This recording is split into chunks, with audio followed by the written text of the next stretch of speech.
السلام علیکم۔ آج میں آپ کو آخری عشرہ رمضان کا اس کے حوالے سے دعا بتاؤں گی اور احکام بتاؤں گی کہ حضرت عائشہ رضی اللہ تعالیٰ عنہا نے حضور اللہ صلی اللہ علیہ وآلہ وسلم سے پوچھا کہ یا رسول اللہ، اگر مجھے شب قدر کا پتہ چل جائے تو کیا دعا مانگوں؟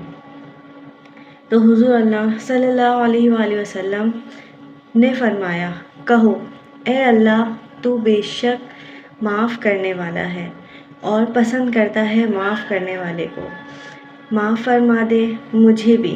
تو پھر اس کے بعد یہ دعا فرمائی، یہ دعا پڑھی، اللہم انک عفو تحب العفو فاعف عنی۔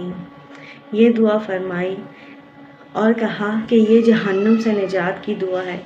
ایک اور ہمیں آخری عشرے میں جو دعا پڑھتے رہنا چاہیے وہ میں آپ کو بتاتی ہوں۔